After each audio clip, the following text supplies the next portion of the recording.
Hello दोस्तों, तो कैसे हैं आप लोग। आज के इस वीडियो में हम बात करेंगे सबसे खतरनाक हथियार की जो रशिया ने बनाया है।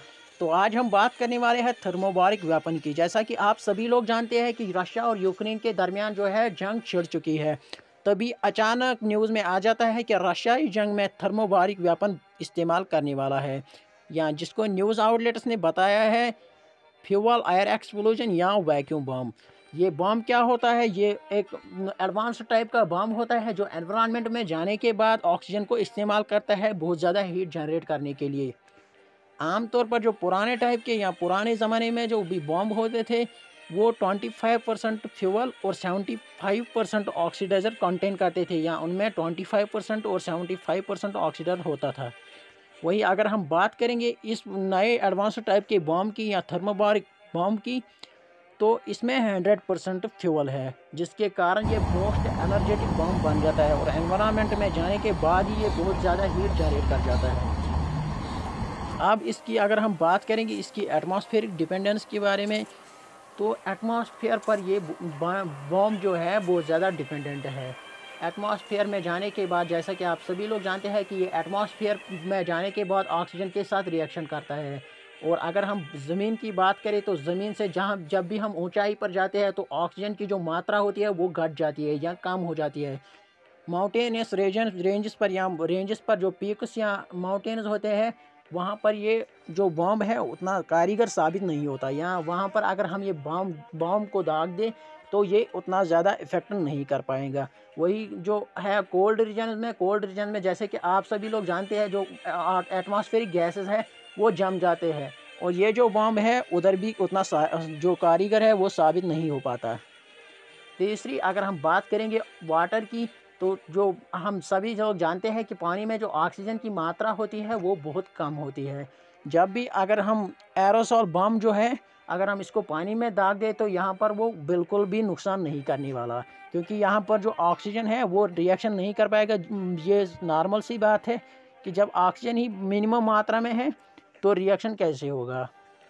अब हम बात करते हैं इस बम के रिएक्शन की और इस बम के मैकेनिज़्म की। तो ये जो बम होता है इसमें फ्यूल होता है और इसमें चार्ज होता है जो एक कंटेनर में बंधा हुआ होता है।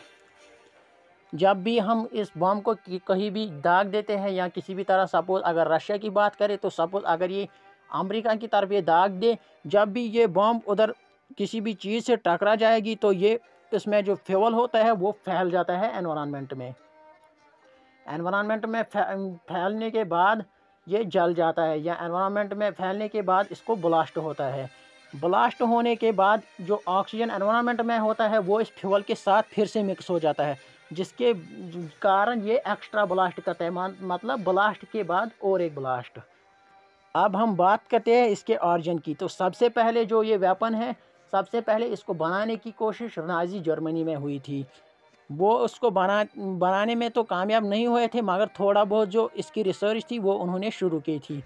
इसके बाद इसको बनाने की तैयारी अमेरिका ने की थी। जैसा कि आप लोग जानते हैं कि वियतनाम वार, उसमें अमेरिका ने ये इस टाइप के वेपन बहुत ज़्यादा मात्रा में इस्तेमाल किए थे। और बताया ये जा रहा है कि रशिया ने भी, जब वो अफ़गानिस्तान में थे तो रशिया ने भी मुजाहिदीन के ख़िलाफ़ ये वेपन सिस्टम इस्तेमाल किया था, और जो रशियन चाइना वार जो है उसमें भी रशिया ने ये इस्तेमाल किया था।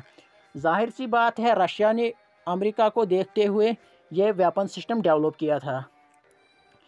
अब हम बात करते हैं कि ये असल में जो है इफ़ेक्ट कैसे कर लेता है। असल में ये इफ़ेक्ट ब्लास्ट की वजह से नहीं करता, असल में ये इफ़ेक्ट करता है प्रेशर वेव की।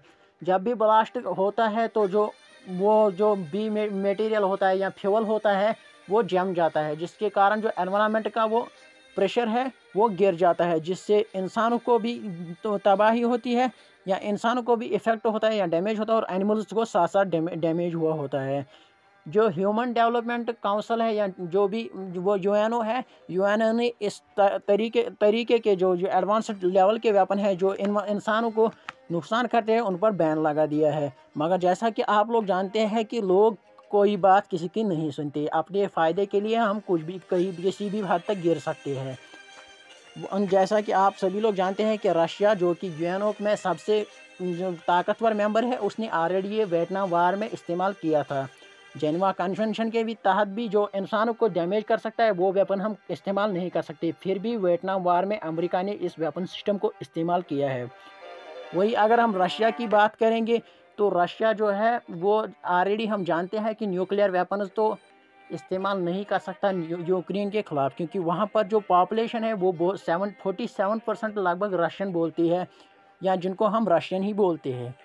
तो जाहिर सी बात है अगर कोई हमारी भाषा ही बोलता है या हमारे मिल जाता है तो हम उस पर फुली अटैक नहीं कर सकते या न्यूक्लियर वार नहीं कर सकते।